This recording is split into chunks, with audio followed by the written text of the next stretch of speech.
श्राद्ध पक्ष विशेष पितरों की प्रसन्नता और तृप्ति हेतु नित्य पाठ करें या श्रवण करें। स्वदा स्तोत्रम ब्रह्मोवाच स्वदोच्चारण मात्रेण तीर्थस्नायी भवेन्नरः मुच्यते सर्व पापेभ्यो वाजपेय फलं लभेत्। स्वदा स्वदा स्वदेत्येवं यदेवारत्रयं स्मरेत् श्राद्धस्य फलमाप्नोति कालतर्पणयोस्तथा। श्राद्धकाले स्वदा स्तोत्रं यः शृणोति समाहितः लभेत् श्राद्धशतानां च पुण्यमेव न संशयः। स्वदा स्वदा स्वदेत्येवं त्रिसन्ध्यं यः पठेन्नरः प्रियां विनीतां स लभेत् साध्वीं पुत्रं गुणान्वितं। पितॄणां प्राणतुल्या त्वं द्विजजीवनरूपिणे श्राद्धाधिष्ठात्री देवी च श्राद्धादीनां फलप्रदा। बहिर्मन्मनसो गच्छ पितॄणां तुष्टिहेतवे सम्प्रीतये द्विजातीनां गृहीणां वृद्धिहेतवे। नित्यानित्यस्वरूपासि गुणरूपासि सुव्रते आविर्भावस्थिरो भावः सृष्टौ च प्रलये तव। ॐ स्वस्ते च नमः स्वाहा स्वदा त्वं दक्षिणा तथा निरूपिताश्चतुर्वेदे षट्प्रशस्ताश्च कर्मिणां। पुरासि त्वं स्वदा गोपे गोलोके राधिका सखे धृतो रचे स्वदात्मानं कृतं तेन स्वदा स्मृता। धृतासो रचे कृष्णेन यतस्तेन स्वदा स्मृता। ध्वस्ता त्वं राधिका शापात् गोलोकाद्विश्वमागता। कृष्णाश्लिष्टा तया दृष्टा पुरा वृन्दावने वने। कृष्णालिङ्गन पुण्येन भूता मे मानसे सुता। अतृप्त सुरते तेन चतुर्णां स्वामिनां प्रिया। स्वाहा सा सुन्दरे गोपे पुरासिद्राधिका सखे रतौ स्वयं कृष्णमाह तेन स्वाहा प्रकीर्तिता। कृष्णेन सार्धं सुचिरं वसन्ते रासमण्डले प्रमत्ता सुरते श्लिष्टा दृष्टा साराधया पुरा।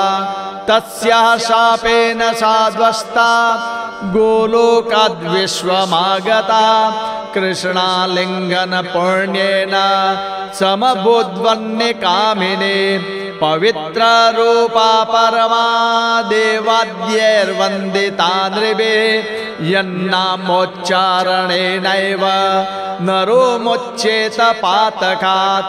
या सुशीलाभिधा गोपे पुरासिद्राधिका सखे उवाच दक्षिणे क्रोडे कृष्णस्य च महात्मना।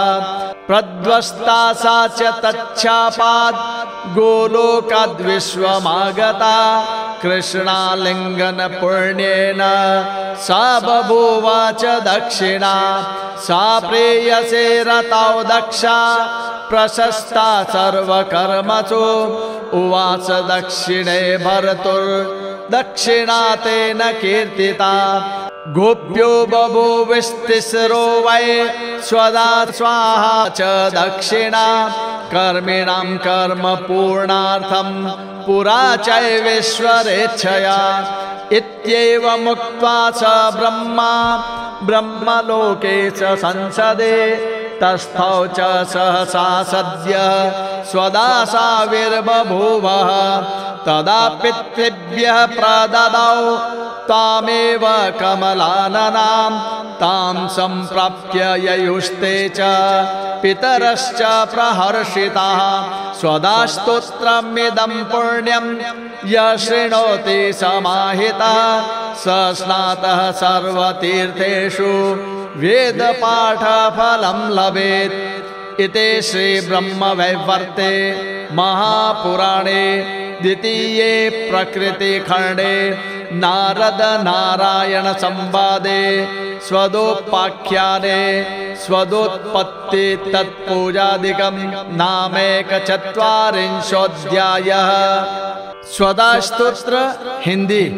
सभी साधक श्रद्धा से इस स्तोत्र का हिंदी रूपांतरण परिवार सहित सुने। ब्रह्मा जी बोले, स्वदा शब्द के उच्चारण मात्र से मानव तीर्थ स्नायी हो जाता है। वह संपूर्ण पापों से मुक्त होकर वाजपेय यज्ञ के फल का अधिकारी हो जाता है। स्वदा स्वदा स्वदा इस प्रकार यदि 3 बार स्मरण किया जाए तो श्राद्ध काल और तर्पण के फल पुरुष को प्राप्त हो जाते हैं। श्राद्ध के अवसर पर जो पुरुष सावधान होकर स्वदा देवी के स्तोत्र का श्रवण करता है वह 100 श्राद्धों का पुण्य पा लेता है, इसमें संशय नहीं है। जो मानव स्वदा स्वदा स्वदा इस पवित्र नाम का त्रिकाल संध्या के समय पाठ करता है उसे विनीत पतिव्रता एवं प्रिय पत्नी प्राप्त होती है तथा सद्गुण संपन्न पुत्र का लाभ होता है। देवी, तुम पितरों के लिए प्राण तुल्या और ब्राह्मणों के लिए जीवन स्वरूपिणी हो। तुम्हें श्राद्ध की अधिष्ठात्री देवी कहा गया है।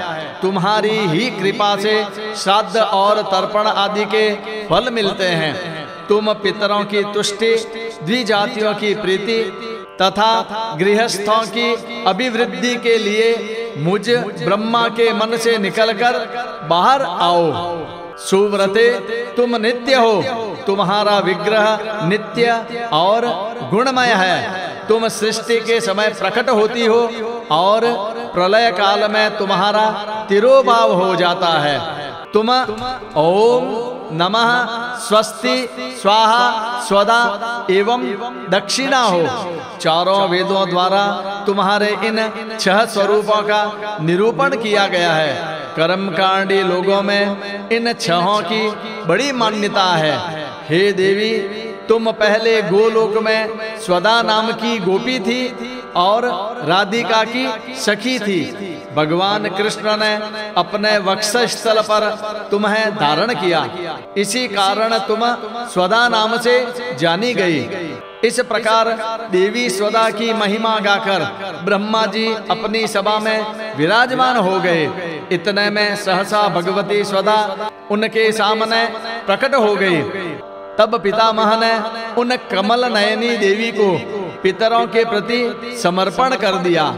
उन देवी की प्राप्ति से पितर अत्यंत प्रसन्न होकर अपने लोक को चले गए। यह भगवती स्वदा का पुनीत स्तोत्र है। जो पुरुष समाहित चित्त से इस स्तोत्र का श्रवण करता है उसने मानो संपूर्ण तीर्थों में स्नान कर लिया और वह वेद पाठ का फल प्राप्त कर लेता है।